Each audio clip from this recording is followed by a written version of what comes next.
അല്ലാഹു സുബ്ഹാനഹു വ തആല ഫഖീറുപ്പാപ്പയുടെ ജീവിതത്തിൽ അതുപോലത്തെ മഹത്തുക്കളുടെ വിലായത്തിന്റെ മർത്തബയിലെത്തിയ സ്വാലിഹീങ്ങളുടെ ജീവിതത്തിൽ അവർക്ക് ദീനിയായിട്ട്, വിശ്വാസപരമായിട്ട്, കർമ്മപരമായിട്ടൊക്കെ അവർ ചിട്ടപ്പെടുത്തിയ രൂപത്തിൽ പരിപൂർണാർത്ഥത്തിൽ ആകാൻ നമുക്ക് കഴിഞ്ഞിട്ടില്ലെങ്കിലും അവരുടെയൊക്കെ ബർക്കത്തുകൊണ്ട് ചെറിയ രൂപത്തിലെങ്കിലും അല്ലാഹു പൊരുത്തപ്പെട്ട രൂപത്തിൽ ജീവിതത്തെ ചിട്ടപ്പെടുത്താൻ അല്ലാഹു നമുക്കൊക്കെ തൗഫീഖ് നൽകുമാറാവട്ടെ. ആമീൻ. പ്രിയപ്പെട്ടവരെ, ഞാൻ നേരത്തെ പറഞ്ഞു സയ്യിദുനാ റസൂലുള്ളാഹി സ്വല്ലല്ലാഹു അലൈഹി വസല്ലം തങ്ങൾ പറഞ്ഞ ഒരു മുഅ്മിനിന്റെ അൽ മുഅ്മിനു എന്നാണ് പറഞ്ഞത്. ഒരു വിശ്വാസത്തിന്റെ ഏതെങ്കിലും ഒരു ഭാഗത്ത് ഏതെങ്കിലും അതിന്റെ അടിസ്ഥാനം ലഭിച്ചവന്റെ സ്വഭാവമല്ല പറയുന്നത്. ഹദീസിനെ വിശദീകരിക്കുന്ന മുഹദ്ദിഥീങ്ങളൊക്കെ പറയുന്നത് കാണാം, അൽ മുഅ്മിനു യഥാർത്ഥത്തിൽ ഈമാനിന്റെ മാധുര്യവും അതിന്റെ ശക്തിയും അതിന്റെ വെളിച്ചവും അതിന്റെ യഥാർത്ഥ രൂപവും അതിന്റെ അർത്ഥവും സാരവും ആർജിച്ച ഒരു മുഅ്മിന് അവന്റെ സ്വഭാവം ബൈനൽ ഖൗഫി വറജാഇ, അവൻ അല്ലാഹുവിനെ ഭയപ്പെടേണ്ടതുപോലെ ഭയപ്പെടും. എന്നാൽ ഭയപ്പെട്ടിട്ട് എല്ലാ കാര്യങ്ങളും താറുമാറാകുന്ന രൂപത്തിൽ അല്ല, മറിച്ച് ഒരു ഭാഗത്ത് ഭയപ്പാടുണ്ടെങ്കിലും മറുഭാഗത്ത് അല്ലാഹു സുബ്ഹാനഹു വ തആലയിൽ റജാ, പ്രതീക്ഷ അർപ്പിച്ചുകൊണ്ടുമായിരിക്കും ഒരു മുഅ്മിന്റെ സ്വഭാവം. നമ്മുടെ ഭൗതികമായ ജീവിതത്തിലുള്ള ഒരു കാര്യത്തിൽ, ഒരു പരീക്ഷയിൽ, നമ്മുടെ ജീവിതത്തിൽ നാം ബന്ധപ്പെടുന്ന കച്ചവടം, ബിസിനസ്, ജോലികൾ എന്തായാലും അതിലൊക്കെ നമുക്ക് പ്രതീക്ഷയുടെ സ്വഭാവം ഉണ്ടായിരിക്കണം. എപ്പോഴും ഇത് പൊട്ടിപ്പോകുമോ, കച്ചവടം ആരും വരാതെയാവുമോ, കസ്റ്റമർ കുറഞ്ഞു പോയി ഞാൻ നിർത്തേണ്ടി വരുമോ എന്നുള്ള ഭയപ്പാടിന്റെ ഭാഗം മാത്രമല്ല നമ്മൾ നോക്കേണ്ടത്. പ്രതീക്ഷ വേണം. അല്ലാഹു ഉണ്ടല്ലോ, എല്ലാറ്റിന്റെയും മുകളിൽ അല്ലാഹു നമ്മെ സംരക്ഷിക്കാനുണ്ട്. അതുകൊണ്ട് അല്ലാഹു എന്റേത് വിജയിപ്പിച്ചു തരും, എനിക്ക് ലാഭം തരും, എന്റേത് നിലനിർത്തി തരും, എന്റേത് വിജയത്തിലാക്കി തരും. ഇങ്ങനെ ഒരു പ്രതീക്ഷയുടെ ഭാഗം നമ്മളുടെ കാര്യങ്ങളിലൊക്കെ ഉണ്ടാകണം. അതോടുകൂടെ തന്നെ ഭയത്തിന്റെ ഭാഗവും ഉണ്ടായിരിക്കണം. ഇത് ദുനിയാവിന്റെ കാര്യത്തിലും വേണം, ഈമാനിന്റെ കാര്യത്തിലും ആഖിറത്തിന്റെ കാര്യത്തിലും എല്ലാ കാര്യത്തിലും ഇങ്ങനെ ആയിരിക്കണം ഒരു വിശ്വാസി എന്നാണ് സയ്യിദുനാ റസൂലുള്ളാഹി സ്വല്ലല്ലാഹു അലൈഹി വസല്ലം തങ്ങൾ പറഞ്ഞത്. നമ്മൾ കുറേ അധികം തെറ്റ് ചെയ്തിട്ടുണ്ട്. വലിയ വേണ്ടാത്ത കാര്യങ്ങളിലൊക്കെ ഏതെങ്കിലും സാഹചര്യങ്ങളുടെ സമ്മർദ്ദങ്ങളിൽ അകപ്പെട്ട് നമ്മൾ പെട്ടുപോയിട്ടുണ്ട്. വ്യഭിചാരം നടത്തിയിട്ടുണ്ട്, കള്ളു കുടിച്ചിട്ടുണ്ട്, അല്ലെങ്കിൽ ലഹരികൾ ഉപയോഗിച്ചിട്ടുണ്ട്. ഇങ്ങനെ വൻകുറ്റങ്ങളിൽപ്പെട്ട കാര്യങ്ങൾ വരെ ചെയ്ത, അതും ധാരാളം തവണ ചെയ്ത ആളുകൾ ആണ്, ഹറാമുകൾ ചെയ്ത ആളുകളാണ്. അതുകൊണ്ട് ഞാൻ എന്തായാലും ഇനി നന്നാകില്ല എന്ന് പറഞ്ഞ് അല്ലാഹു എന്നെ നരകത്തിലിടും, അല്ലാഹു എന്നെ ശിക്ഷയുടെ ആ ശിക്ഷയുടെ ഭാഗം മാത്രം, അല്ലാഹുവിന്റെ ഇഖാബും അല്ലാഹുവിന്റെ ദേഷ്യവും അല്ലാഹുവിനോടുള്ള പേടിയും മാത്രം വെച്ച് ഇനി ഒരിക്കലും എനിക്ക് പ്രതീക്ഷയില്ല എന്നൊരിക്കലും ഒരു മനുഷ്യൻ പറഞ്ഞു പോകരുത്, അല്ലെങ്കിൽ ചിന്തിച്ചു പോകരുത്. സൂറത്തു സുമറിന്റെ 53-ാമത്തെ ആയത്തിൽ അല്ലാഹു സുബ്ഹാനഹു വ തആല പറയുന്നുണ്ട്, ലാ തഖനതു മിർ റഹ്മത്തില്ലാഹ് ഇന്നല്ലാഹ യഗ്ഫിറു ദുനൂബ ജമീഅ.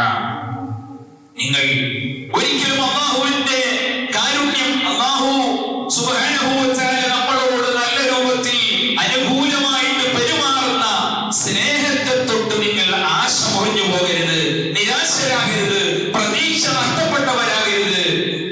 ഇന്നല്ലാഹ യഗ്ഫിറു ദുനൂബ ജമീഅ. അല്ലാഹു സുബ്ഹാനഹു വ തആല എല്ലാ തെറ്റുകളും പുറത്തു തരും, എല്ലാം പുറത്തു തരും.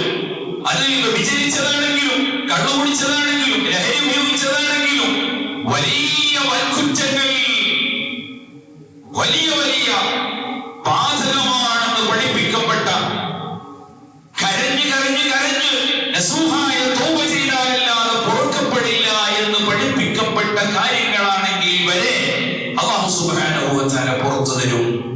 എല്ലാം കണ്ടവ എന്നെ, ഞാൻ ആരാണതിന്, ഞാൻ വളരെ മോശപ്പെട്ട ആളല്ലേ, എന്റെ ദുആ, എന്റെ ചോദ്യം, എന്റെ ആഗ്രഹം അല്ലാഹു കാണുമോ കേൾക്കുമോ എന്ന് നമ്മൾ ചിന്തിക്കേണ്ട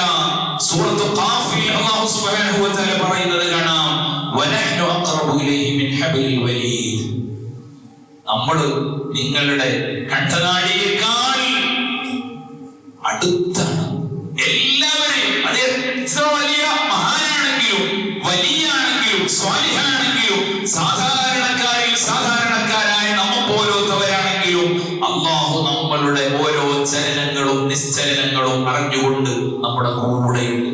എന്തുകൊണ്ട് നമ്മൾ അത് ചെയ്തു, എന്തുകൊണ്ട് നമ്മൾ അത് ചെയ്തില്ല, എന്തുകൊണ്ട് അങ്ങനെ നമ്മൾ ചിന്തിച്ചു, ഇങ്ങനെ ഓരോന്നിനെയും കണ്ടും കേട്ടും അത് മനസ്സിലാക്കിക്കൊണ്ടും അല്ലാഹു സുബ്ഹാനഹു വ തആല നമ്മുടെ കൂടെയുണ്ട് എന്ന് വിശുദ്ധ ഖുർആൻ പറയുകയാണ്. അതുകൊണ്ട് തന്നെ എന്നെ അല്ലാഹു കേൾക്കുമോ? ഞാൻ വളരെ പാവപ്പെട്ട താഴേക്കടയിലുള്ള ആത്മീയമായിട്ട് താഴേക്കടയിലുള്ള ദീനിയായിട്ട് വളരെ വീക്കായ ഒരാളല്ലേ, അതുകൊണ്ട് അല്ലാഹു എന്നെ കേൾക്കുമോ എന്ന ഒരു ചോദ്യം വിശ്വാസിയുടെ മനസ്സിൽ നിന്നുണ്ടാകാൻ പാടില്ല. അല്ലാഹു സുബ്ഹാനഹു വ തആല ആരുടെയും ചോദ്യം തട്ടിക്കളയുകയില്ല. ഏതൊരാൾ എന്ത് അല്ലാഹുവോട് ചോദിച്ചാലും അൽഹംദുലില്ലാ. നമ്മൾ ഇന്ന് അസ്റിന് ശേഷം കൂട്ടമായി പോയി ഫഖീർ പാപ്പയെ സിയാറത്ത് ചെയ്തു. നമ്മൾ നമ്മുടെ സങ്കടങ്ങൾ പറഞ്ഞു, അല്ലാഹുവിനോട് ഫഖീർ പാപ്പയെ തവസ്സുലാക്കി അവിടുത്തോട് ഇസ്തിഗാസ ചെയ്തുകൊണ്ടും ദുആ ചെയ്തു. നമ്മൾ എത്ര ആവശ്യങ്ങളാണ് നമ്മൾ പറഞ്ഞത്. അപ്പോൾ ഒരാൾ ചിന്തിക്കുകയാണ്, ഇന്നലെ ഉസ്താദെ പള്ളിയിൽ ദുആ ചെയ്തപ്പോൾ കഴിഞ്ഞ വെള്ളിയാഴ്ച ദുആ ചെയ്തപ്പോഴും ഇതേ ആവശ്യങ്ങൾ പറഞ്ഞ് ദുആ ചെയ്തില്ലേ? അതുപോലെ അതിന്റെ മുന്നത്തെ വെള്ളിയാഴ്ചയും അതുപോലെ ദുആ ചെയ്തില്ലേ? അതുപോലെ 5 വക്ത് നിസ്കാരത്തിന്റെ ശേഷവും നമ്മൾ ദുആ ചെയ്യുകയാണ്. ഏകദേശം ഒരേ ദുആകൾ തന്നെയാണ് ദുആ ചെയ്തുകൊണ്ടിരിക്കുന്നത്. പുറത്തുകൊണ്ട പടച്ചോനെ എന്ന് പറയാതെ നമ്മൾ 5 വക്ത് നിസ്കാരത്തിന്റെ ഒരു ദുആയും അവസാനിപ്പിക്കാറില്ല. സ്വീകരിക്കണേ റബ്ബേ എന്ന് പറയാതെ ഒരു ദുആയും നമ്മൾ നിർത്താറില്ല. ഏത് ദുആഇന്റെ മജ്‌ലിസിലാണെങ്കിലും നമ്മൾ കഴിഞ്ഞ ദുആഇന്റെ മജ്‌ലിസിൽ ചോദിച്ചത് തന്നെയാണ് ചോദിച്ചുകൊണ്ടിരിക്കുന്നത്.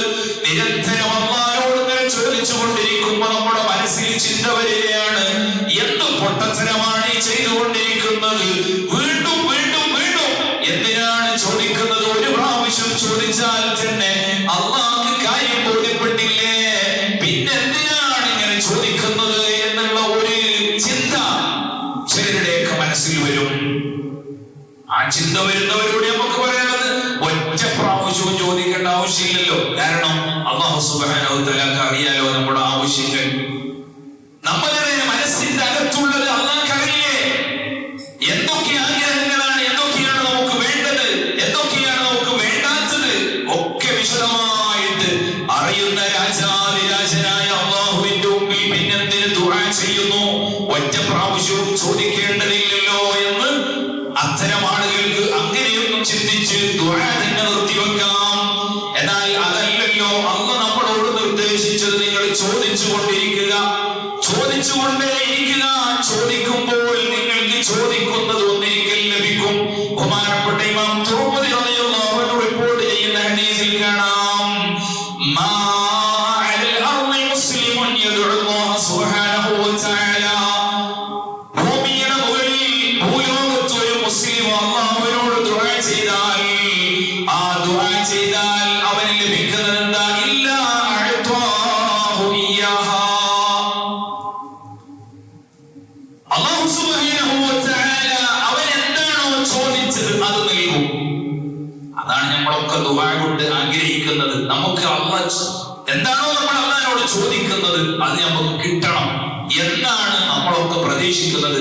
അതാണ് നമുക്ക് ആദ്യഘട്ടത്തിൽ ഒരു മുഅ്മിനായ മനുഷ്യന് ഉണ്ടാകേണ്ടതും അത് തന്നെയാണ്. അല്ലാഹുവിനോട് ചോദിക്കുന്നത് നമുക്ക് കിട്ടണമെന്ന്. എന്നാൽ സയ്യിദുനാ റസൂലുള്ളാഹി സ്വല്ലല്ലാഹു അലൈഹി വസല്ലം തങ്ങൾ പറയുന്നു, ചോദിച്ചതെല്ലാം ചിലപ്പോൾ കിട്ടണമെന്നില്ല. ളുഹ്റിന് ചോദിച്ചു, അസ്റിന് ചോദിച്ചു, മഗ്രിബിനും ഇശാഇനും ചോദിക്കുകയാണ് ഒരേ ചോദ്യം. 5 വക്തിലും ചോദിച്ച് പിറ്റത്തെ ദിവസം സുബഹി മുതൽ വീണ്ടും ആ ചോദ്യം തന്നെ തുടരുകയാണ്.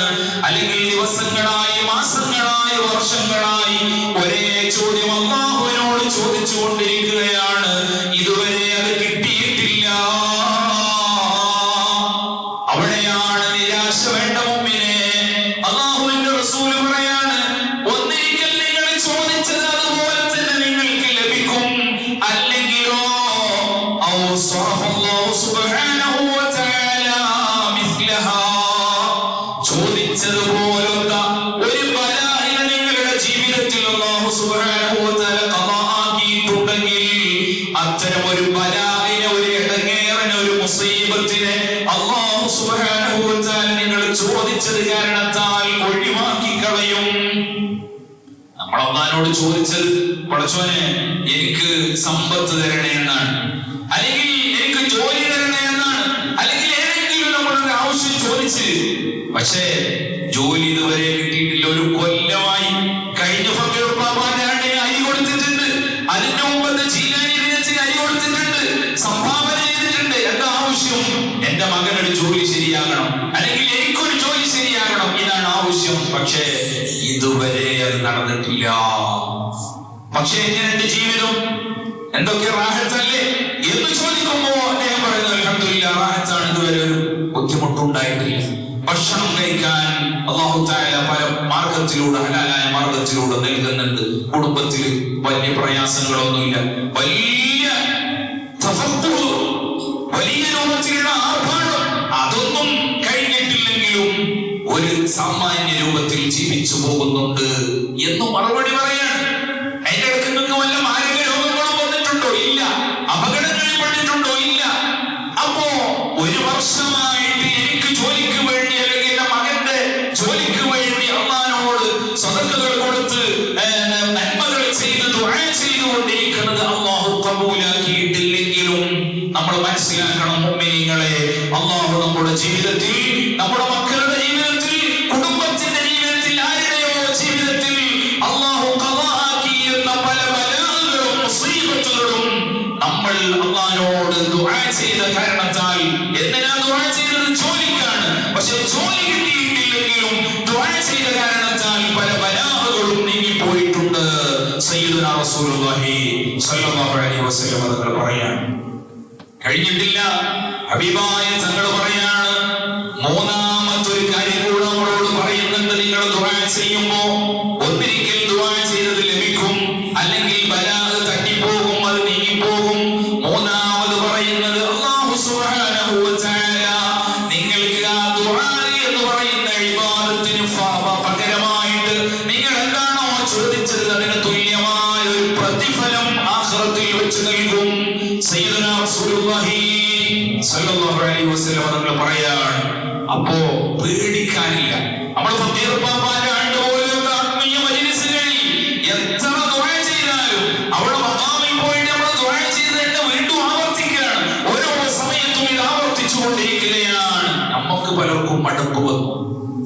ഇതെന്നല്ല അവിടുന്ന് വരുന്നത്, ഇതെന്നല്ല പിന്നെ ഇപ്പോഴും തുറക്കുന്നത്, കഴിഞ്ഞ ദിക്റിനും അതന്നെയല്ല തുറന്നത്, ഇനി വരാനുള്ള ദിക്റും അതന്നെയല്ല. ഇങ്ങനെ ദുആ കേട്ട് നമുക്ക് മടുത്തു, അല്ലെങ്കിൽ ദുആ ചെയ്ത് നമുക്ക് മടുക്കുകയാണ്. സയ്യിദുനാ റസൂലുള്ളാഹി സ്വല്ലല്ലാഹു അലൈഹി വസല്ലം തങ്ങൾ പറയുന്നു, ബഹുമാനപ്പെട്ട ഇമാം ബുഖാരി റളിയല്ലാഹു അൻഹു സ്വഹീഹിൽ ഉദ്ധരിക്കുന്ന ഹദീസ് കാണാം, ലാ യമല്ലു അല്ലാഹു സുബ്ഹാനഹു വ തആല ഹത്താ തമല്ലു. അല്ലാഹുക്ക് മടുപ്പ് വരൂല കേട്ടോ. ലാ യമല്ലു അല്ലാഹു സുബ്ഹാനഹു വ തആല, അല്ലാഹുവിന് മടുപ്പ് വരൂല. എത്രയാണ് തോന്നുന്നത്? ഞാൻ പറഞ്ഞല്ലോ, നമുക്ക് മടുപ്പ് വന്നു. നമ്മളിങ്ങനെ ആലോചിക്കുകയാണ്, വീണ്ടും വീണ്ടും ഇങ്ങനെ തോർക്കണം. എന്താണ് ഇങ്ങനെ? അതുകൊണ്ട് എന്ത് കാര്യം എന്നുള്ള രൂപത്തിലൊക്കെയുള്ള ചോദ്യങ്ങളും മടുപ്പും നമുക്ക് വരുന്നു. അല്ലാഹുക്ക് മടുപ്പ് വരൂല. ഹത്താ തമല്ലു, നിങ്ങൾ മടുപ്പ് വന്ന് മതിയാക്കുക എന്നല്ലാതെ അല്ലാഹുക്ക് മടുപ്പില്ല കേട്ടോ. അല്ലാഹുക്ക് അതിന് വെറുപ്പില്ല. നിങ്ങൾ എത്ര ദുആ ചെയ്യുന്നുണ്ടോ അല്ലാഹുവിലേക്ക് അടുക്കാനും അല്ലാഹു നിങ്ങളിലേക്ക് അടുക്കാനും കാരണമാകുമെന്നല്ലാതെ അല്ലാഹു സുബ്ഹാനഹു വ തആല ഒരിക്കലും വെറുപ്പ് വരികയില്ല എന്ന് സയ്യിദുനാ റസൂലുള്ളാഹി സ്വല്ലല്ലാഹു അലൈഹി വസല്ലം. അപ്പൊ നമ്മൾ ദുആ ചെയ്തുകൊണ്ടിരിക്കണം. അത്തരം ദുആ എടുക്കുന്ന ഒരു മജ്‌ലിസാണിത്. നമ്മുടെ മജ്‌ലിസുകൾ, ആത്മീയ മജ്‌ലിസുകളൊക്കെ അങ്ങനത്തതാണ്. ഈ നമ്മുടെ സ്വന്തം ജീവിതത്തിലും അവനവന്റെ കാര്യങ്ങൾ അല്ലാഹുവോട് പറഞ്ഞുകൊണ്ട്, മഹത്തുക്കളെ മുൻനിർത്തിക്കൊണ്ടും തവസ്സുലാക്കിക്കൊണ്ടും നന്മകൾ ഖൈറാത്തുകൾ ചെയ്തുകൊണ്ടും ഖുർആൻ ഖത്മ ചെയ്തുകൊണ്ട് ദുആ ചെയ്യാം, യാസീൻ ഓതിക്കൊണ്ട് ദുആ ചെയ്യാം, ഫാത്തിഹ ഓതിക്കൊണ്ട് ദുആ ചെയ്യാം. ഇങ്ങനെ നന്മകൾ ആദ്യം ചെയ്ത് ശേഷം ദുആ ചെയ്യുമ്പോൾ അതിന് വലിയ ഇജാബത്ത് ഉണ്ടാകും. ഈ മൂന്നായ ഒരു കാര്യം അല്ലാഹു അല്ലാഹു സുബ്ഹാനഹു വ തആല നമുക്ക് നൽകുക തന്നെ ചെയ്യും. അതാണ് സയ്യിദുനാ റസൂലുള്ളാഹി സ്വല്ലല്ലാഹു അലൈഹി വസല്ലം തങ്ങൾ പറഞ്ഞത്. ഈ രൂപത്തിൽ ആയിരുന്നു ബഹുമാനപ്പെട്ട ഫഖീഹ് അടക്കമുള്ള സ്വാലിഹീങ്ങളുടെ ജീവിതം. അവരുടെ ഇബാദത്തിൽ തന്നെയാണ്. നമ്മളൊക്കെ നിസ്കരിച്ച് നിസ്കാരത്തിനെ കുറിച്ച് പലരും പങ്കുവെക്കാറുണ്ട്. എന്റെ നിസ്കാരത്തിന്റെ കഥ എന്താണ്? നിസ്കരിക്കാൻ തന്നെ തോന്നുന്നില്ല, നിസ്കാരത്തിൽ ഒരു ശ്രദ്ധയുമില്ല, എന്തൊക്കെ അവസ്ഥയാണ്, നിസ്കാരത്തിനെ കുറിച്ച് എനിക്ക് കൂടുതലൊന്നും അറിയില്ല. ഇങ്ങനെയൊക്കെയുള്ള ചിന്തകൾ, ആ ചിന്തകൾ വരുന്നതിന് പകരം പ്രിയപ്പെട്ട മുഅ്മിനെ, അവിടെയും മുഅ്മിനായ മനുഷ്യന്റെ സ്വഭാവം അല്ലാഹുവിന്റെ റസൂൽ പറഞ്ഞത് പ്രതീക്ഷ വെക്കണമെന്നാണ്. ഞാൻ അറിവില്ലാത്തവനാണ്, അറിവ് കുറഞ്ഞവനാണ്, തഖ്വ കുറഞ്ഞവനാണ്, എന്റെ സ്വഭാവങ്ങളൊക്കെ വളരെ മോശമാണ്, എന്റെ ജീവിത ശൈലികൾ വളരെ മോശമാണ്, എന്നാലും പടച്ചവൻ റഹ്മാനാണല്ലോ. അല്ലാഹുവിന്റെ അസ്മാഉൽ ഹുസ്ന, വിശുദ്ധമായ ഇസ്മുകൾ നമുക്കറിയാമല്ലോ. 99 സ്വഹീഹായി ഉദ്ധരിക്കപ്പെട്ട ആ ഇസ്മുകൾ ബഹുമാനപ്പെട്ട ഇമാം ഫഖറുദ്ദീൻ റാസി റളിയല്ലാഹു അൻഹു പറയുന്നത് കാണാം. അല്ലാഹുവിന് സ്വഹീഹും അല്ലാതെയും പല റിവായത്തുകളിലൂടെയും വന്ന 4000-ലേറെ പേരുകളുണ്ട് എന്ന് റാസി ഇമാം സംസാരിക്കുന്നുണ്ട്. അതിലേറ്റവും എല്ലാ മുഹദ്ദിസീങ്ങളും ഒത്തു റിപ്പോർട്ട് ചെയ്ത സ്വഹീഹായ ഇസ്മുകളാണ് അസ്മാഉൽ ഹുസ്ന എന്നറിയപ്പെടുന്ന 99 നാമങ്ങൾ. ആ 99 നാമങ്ങൾ ഓരോന്ന് നമ്മൾ എടുത്തു നോക്കിയാലും പ്രതീക്ഷയുടെ വലിയ കവാടങ്ങളാണ് വിശ്വാസികളായ നമ്മുടെ മുമ്പിൽ തുറന്നിടുന്നത്. റഹ്മാൻ, എല്ലാവർക്കും കാരുണ്യം ചെയ്യുന്നവൻ. അവിടെയാണ് ഞാൻ വളരെ മോശക്കാരനാണ്, വലിയ ജഹീലിന്റെ ഉടമയാണ്, അറിവില്ലായ്മയുടെ ഉടമയാണ്, എല്ലാം അറിഞ്ഞിട്ടും മടി കാണിക്കാതെ ചോദ്യം നമ്മൾ നിസ്കരിക്കുകയാണ്. എന്തേ കാരണം? റഹ്മാൻ, എന്റെ റബ്ബ് എല്ലാവരോടും കാരുണ്യമുള്ളവനാണ്. ഞാൻ അറിവില്ലാതെ നിസ്കരിച്ചാലും കാരുണ്യം കൊണ്ട് ആ നിസ്കാരം കബൂലാക്കി എന്നെ സ്വർഗ്ഗത്തിൽ കൊണ്ടുപോകാനുള്ള സ്വഭാവമുള്ളവരാണ് അല്ലാഹ്. ഈ രൂപത്തിൽ നമ്മൾ ചിന്തിച്ചാൽ ഇതാണ് റജാഇ എന്ന് മഹാന്മാരായ ഇമാമികൾ നമ്മളോട് പറയുന്നു. അല്ലാഹുവിന്റെ ഇസ്മുകളിൽ നമ്മൾ ഓരോന്നിനെയും എടുത്തു നോക്കിയാലും അവിടെയൊക്കെ നമുക്ക് പ്രതീക്ഷകൾ കാണാൻ കഴിയും. അല്ലാഹു വഹാബാണ്, എല്ലാം ഫ്രീ നൽകുന്നവനാണ്, അല്ലാഹുവിന്റെ ഇസ്മിൽപ്പെട്ടവനാണ്. അൽ വഹാബു ജല്ല ജലാലുഹു, അല്ലാഹു സുബ്ഹാനഹു വ തആല ഫ്രീ നൽകുന്നവനാണ്. ആർക്കാ ഫ്രീ കൊടുക്കുക? ആർക്കെന്നില്ല, എല്ലാവർക്കും ഫ്രീ ആണ്. ഈമാനുണ്ടോ അവന് ഫ്രീ ആണ്, സ്വർഗ്ഗം ഫ്രീ ആണ്. അവിടെയൊക്കെ നമുക്ക് പ്രതീക്ഷകളുണ്ട്. ഞാൻ അതിന്റെ വിശദങ്ങളിലേക്ക് പോവുകയല്ല. അല്ലാഹു റസ്സാഖാണ്. ഇന്നല്ലാഹ